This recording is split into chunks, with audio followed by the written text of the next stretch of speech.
सर्वाभिरेवैनं देवताभिरुद्धरति यावतीर्वै देवतास्ताः सर्वा वेदविधिब्राह्मणे वसन्ति तस्मात् ब्राह्मणेभ्यो वेदविद्भ्यो दिवे दिवे नमस्कुर्यान्न श्रीरङ्गीर्तयेदेता एव देवता प्रीणाति पर्याप्त्यानन्तरायाय सर्वस्तोमोदिरात्र उत्तममहर्भवति सर्वस्याप्त्यै सर्वस्यजित्यै सर्वमेव तेनाप्नोति सर्वं जयति।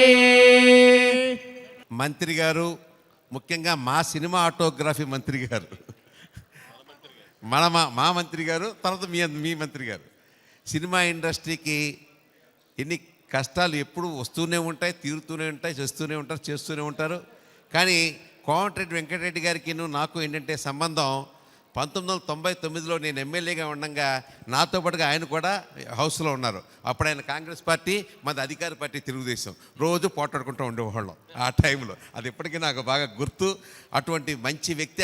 అప్పుడు ఏంటంటే అండి, ఆ టీ బ్రేక్ అవ్వగానే అందరం సరదాగా మాట్లాడుకుంటూ నుంచునేవాళ్ళం. మరి ఇప్పుడు ఆ కల్చర్ ఉందో లేదైతే నాకు తెలియదు, కానీ అందరం చాలా సరదాగా మాట్లాడుకుంటూ ఒక మనసును ఎక్కువ పంచుకుంటూ మళ్ళీ హౌస్లోకి వెళ్ళగానే ఎవడు గొడవ వాడిది, ఎవడు రాజకీయం వాడిది, ఎవడు గొడవ వాడిది, ఆ రకంగా ఉండేది. అటువంటి చక్కటి మా మంత్రి గారు ఈ రోజున సినిమాటోగ్రఫీ మంత్రి కావడం నాకు చాలా అదృష్టం. నేను ఫిల్మ్ డెవలప్మెంట్ కార్పొరేషన్ చైర్మన్గా ఆంధ్రప్రదేశ్ చేసినప్పుడు కూడా అప్పుడు కూడా ఈ యొక్క ప్రాబ్లమ్స్ అన్నీ కూడా రావడం కోసం అప్పుడు నుండి మంత్రి గారి దగ్గరికి వెళ్తూ ఉండేవాళ్ళం. ఇవాళ ఆయనకి మంచి అనుభవం ఉంది. చాలా నాలెడ్జ్ ఉన్నటువంటి పర్సను. ఒక రకంగా చెప్పండి, రాజకీయాల్లో ఆయనకంటే నేను చాలా జూనియర్ని.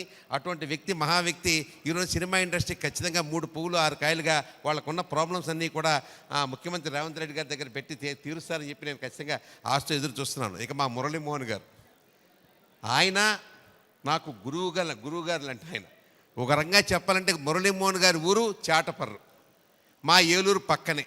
ఏలూరుకి 4 కిలోమీటర్ 5 కిలోమీటర్ దూరం చేటపర్రు. వీరి నాన్నగారు మాధవరావు గారు ఉండేవారు. మా నాన్నగారికి ఆయన చాలా ఫ్రెండ్. మా నాన్నగారి దగ్గరికి వారం వస్తూ ఉండేవారు. మా ఇంట్లో చాలాసార్లు భోజనం చేశారు. ఆయన 101 ఏళ్ళు ఎంతో బతికినట్టున్నారు ఆయన. నాకు తెలిసి మురళీమోహన్ గారు 110 ఏళ్ళు గ్యారంటీగా ఉంటాడు. ఆయన 110 ఏళ్ళు గ్యారంటీగా ఉంటారు. ఇవాళ కూడా ఆయనకి 80 సంవత్సరాలన్నా కూడా ఆయన ఎలాగొండ చూడండి గ్లామర్గా ఉన్నాడు. మురిచిపోతున్నారు. నిజంగా చెప్పాలంటే ఎంత అదృష్టం అంటే ఆ తండ్రి జీన్స్ ఆయనకు వచ్చినాయి. ఖచ్చితంగా 100 దాటేస్తారు, అందులో డౌటే లేదు. నేనేంటంటే అనేది ఇవాళ 50 సంవత్సరాలు ఇండస్ట్రీకి వచ్చి, ఇండస్ట్రీ అంటే అండి ముళ్ళ మధ్యలో నుంచి నడుచుకుంటూ వెళ్ళాలి. ఎవరు ఎప్పుడు కాటేస్తారో తెలియదు, ఎవరు మనస్తత్వం ఏ రకంగా ఉంటుందో తెలియదు. అందరికీ నమస్కారం అండి. మన ఆర్గనైజర్ విష్ణు గారు, అలాగే మా చిరకాల మిత్రుడు అంబికా కృష్ణ గారు, అన్నిటికంటే ముఖ్యం ఈరోజు నాకెంతో ఇష్టమైన నటుడే కాదు, ఒక మంచి వ్యక్తిత్వం కలిగిన వ్యక్తి పెద్దలు గౌరవనీయులు మురళీమోహన్ గారి 50వ సంవత్సరంలో సినీ ఇండస్ట్రీలో ఎడబెడుతున్న సందర్భంగా విష్ణు గారు మొన్న వచ్చి ఫోన్ చేసి మీరు తప్పకుండా రావాలి అన్నప్పుడు, ఈ 20 రోజులుగా నేను సినిమాటోగ్రఫీ మినిస్టర్ అయిన తర్వాత దాంతోపాటు R&B మినిస్టర్గా ఢిల్లీ కానీ బయట జిల్లాలో ప్రోగ్రామ్స్ ఉండి బిజీగా ఉన్నా, ఎంతోమంది సినిమా ప్రోగ్రామ్స్ పిలిచినా పోలేకపోయాను. కానీ మురళీమోహన్ గారు అనగానే ఎందుకో పోవాలని నాకు అనిపించింది.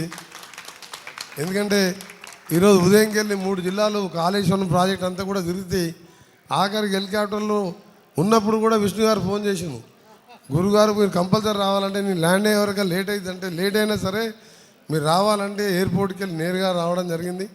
నా యొక్క అదృష్టం వారిని సన్మానించడం. అంత మంచి వ్యక్తిత్వం కలిగిన వ్యక్తి, ఒక సినిమా యాక్టరే కాకుండా వారిని పార్లమెంట్ సభ్యునిగా చూశాను, సినిమాలో చూస్తున్నాను, బయట చూస్తున్నాను.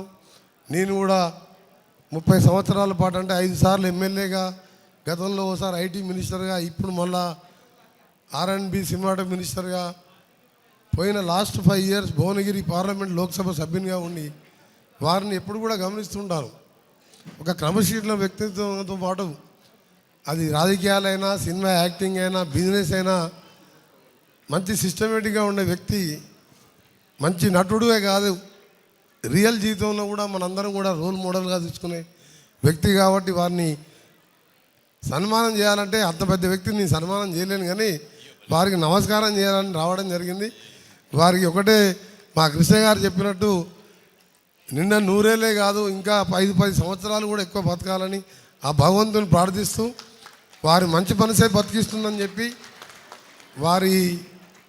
వారికి ఉన్న సేవాబులేసులు కానీ తెలంగాణ తెలుగు రాష్ట్రాలలో వారికి ఉన్న అభిమానులే కాదు, వారి క్రమశిక్షణ, వారి పట్టుదల, వారితో పాటు మేమందరం కూడా భగవంతుని ప్రార్థించేది ఒకటే, వారు నిండు నిలువలు హాయిగా ఉండాలని. తప్పకుండా తెలుగు సినిమా ఇండస్ట్రీకి తప్పకుండా ఇంతకుముందు చాలామంది వచ్చి కలవడం జరిగింది. ముఖ్యంగా సినీ చిన్న చిన్న ఆర్టిస్టులకు కానీ చిన్న ప్రొడ్యూసర్స్ కానీ నా పూర్తి సహకారం ఉంటుందని చెప్పి మీ అందరికీ మాత్రం హామీ ఇస్తున్నాను. ఒక సీనియర్ మినిస్టర్గా ముఖ్యమంత్రి గారితో చర్చించి మీకు ఏ సమస్య ఉన్నా నా దృష్టికి తీసుకురండి. తప్పకుండా మీ ప్రతి విషయంలో కూడా మీకు అందుబాటులో ఉండి పనిచేస్తానని తెలియజేసుకుంటూ మరొకసారి మా విష్ణు గారికి ధన్యవాదాలు. ఎందుకంటే నా సినిమాటోగ్రఫీ మినిస్టర్ వస్తుందని ఎప్పుడు అనుకోలేదు. అలాంటి మినిస్టర్కి కూడా సినిమాలు అంటే చాలా ఇష్టం. ఇప్పుడు ఇంత పొద్దున 4 గంటలకు లేచి నేను నా ప్రయాణం 35 ఏళ్ళుగా ఒకటే స్టైల్, 4 గంటలు లేవడం, 2 గంటలు యోగా ఎక్సర్సైజ్ చేసుకొని మళ్ళా ప్రజా జీవితంలో ఉండడం. ఇంత తిరిగి వచ్చిన తర్వాత ఇంటికి పోయి మళ్ళీ స్నానం చేసి ఒక హాఫ్ అన్ అవర్ 1 అవర్ ఏ సినిమా ఉంటే ఆ సినిమా పెట్టుకొని చూడడం నాకు అలవాటు. అంత సినిమా అంటే అంత ఇష్టం. అది ఏ యాక్టర్, నీకు నచ్చిన యాక్టర్ అయితే రాత్రి 1 వరకైనా చూసి పండుకుంటాం. అందుకనే తప్పకుండా సినిమా మినిస్టర్గా మీ అందరికీ అండగా ఉంటానని తెలియజేసుకుంటూ మరొకసారి మురళీమోహన్ గారికి వారికి పాదాభివందనం చేసుకుంటూ వారు ఆరోగ్యంగా ఉండాలని దేవుణ్ణి ప్రార్థిస్తున్నాను. అందరికీ నమస్కారం. వేదికలను అలంకరించిన మా సినీ పెద్దలకు, అలాగే మా వ్యాపార సోదరులకి, రియల్ ఎస్టేట్, ముఖ్యంగా మా రియల్ ఎస్టేట్ సోదరులకి, అలాగే విష్ణు గారికి ఇంత పెద్ద కార్యక్రమాన్ని ఇంత చక్కగా చేసి నాకు మంత్రి గారి చేతుల మీదుగా ఇవాళ సత్కారం చేయడం నాకు చాలా చాలా సంతోషంగా ఉంది. చాలా కాలంగా వారితో పరిచయం ఉన్నప్పటికీ కూడా ఇవాళ రోజున ఆయన ఎక్కడెక్కడో కూడా ఉండొచ్చు కూడా నా ఫంక్షన్కి రావాలి అని అన్నీ వచ్చి ఇక్కడ రావటం, వారి చేతుల మీదుగా ఇచ్చి వారి ఆశీస్సులు అందజేసినందుకు మనస్ఫూర్తిగా నేను నా కృతజ్ఞతలు తెలియజేస్తున్నాను. ఎందుకంటే తెల్లవారుజామున 4 కాడి నుంచి ఆయన పని చేస్తూనే ఉన్నారు. ఎక్కువసేపు నిలబెట్టడం కూడా కరెక్ట్ కాదు. ఆవిడ్ని ఒక ముఖ్యమైన విషయం మీరు ఉండగానే మాట్లాడదలుచుకున్నాను సార్.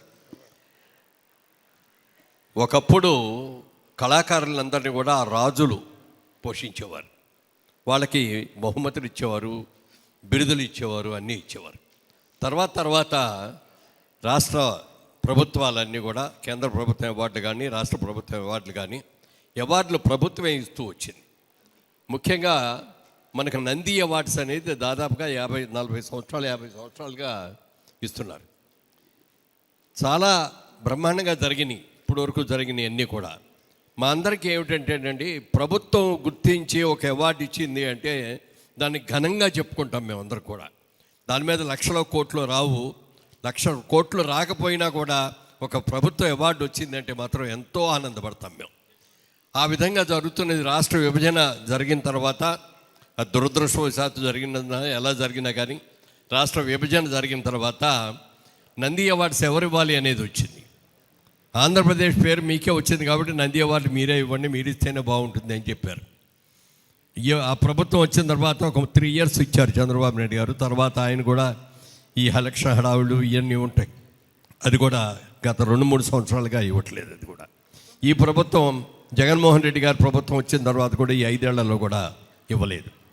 ఇక్కడ తెలంగాణలో చూసుకుంటే 1-2 సార్లు కేసీఆర్ గారు రమ్మని పిలిచినా వాళ్ళ దగ్గరికి వెళ్ళి మాట్లాడినా అదే వారు ఓ టైంలో సింహ అవార్డ్స్ అని పెడతాం, నంది అవార్డ్స్ వాళ్ళు ఇస్తున్నారు కాబట్టి అని చెప్పి అనటం జరిగింది.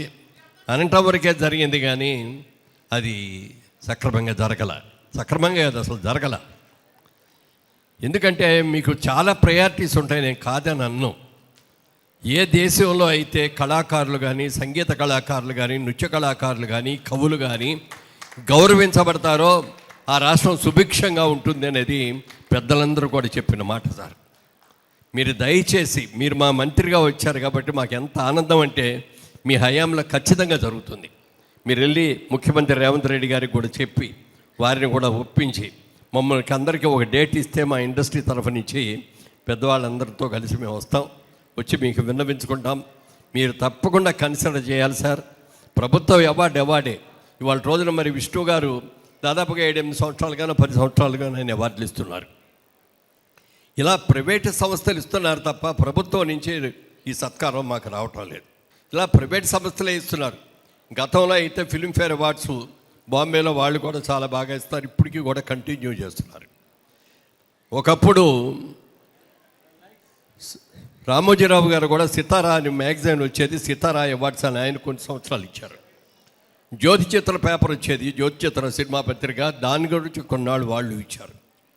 మన సినీ హెరాల్డ్ ఆయన పేరేంటి, సినీ హెరాల్డ్ మ్యాగజైన్ ఠాకూర్ హరిప్రసాద్ గారు కూడా 10-15 సంవత్సరాలు ఆయన అవార్డులు ఇచ్చారు. ఇప్పుడు అందరూ కూడా చల్లబడిపోయారు. ఒక ప్రైవేటు సంస్థలో ఇస్తున్నది ఇప్పుడు విష్ణు గారును కొండేటి సురేష్ వీళ్ళిద్దరే జాగ్రత్తగా ఇవ్వటం, బాగా చేయటం, ఫంక్షన్ అద్భుతంగా చేయటం ఇవన్నీ కూడా చేస్తున్నారు. దయచేసి మా అందరి విన్నపం సార్, మీరు ఏ రోజున రమ్మన్నా మీరు తెల్లవారుజామున 4 గంటలకు లేస్తున్నారు కాబట్టి 4 గంటలకు మమ్మల్ని రావడానికి కూడా మేము సిద్ధంగా ఉన్నాం సార్. మీరు మాకు టైం అపాయింట్మెంట్ మీరు ఇవ్వండి, మేము వస్తాం, మేమందరం విన్నవించుకుంటాం. మీరు మరి ముఖ్యమంత్రి గారితో కలిపి మీటింగ్ కనుక పెట్టేటైతే ఆ మీటింగ్లో కూడా మేమందరం కూడా వస్తాం. మీరందరూ కూడా పరిశ్రమని గౌరవించండి అని కోరుకుంటున్నాం. ఇవాళ టీవీ రంగం బ్రహ్మాండంగా ఉంది. ఈ రెండింటికి మూలమైనటువంటి నాటక రంగానికి కూడా నా హయాంలోనే చంద్రబాబు నాయుడు గారిని ఒప్పించి నాటక రంగానికి కూడా నంది అవార్డ్స్ చేయించాం సార్.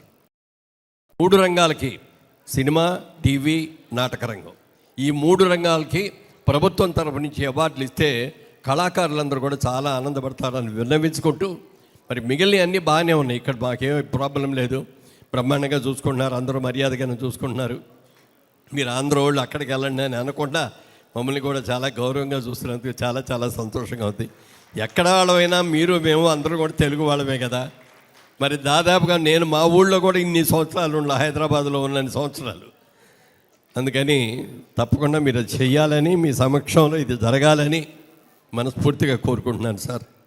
ఇది మీరు పెద్ద మనసు చేసుకొని ఇది సాధ్యమైన తొందరలో ఈ సంవత్సరమే మొదలు పెట్టించాలని మనస్ఫూర్తిగా, నూతన సంవత్సరం వస్తుంది కాబట్టి.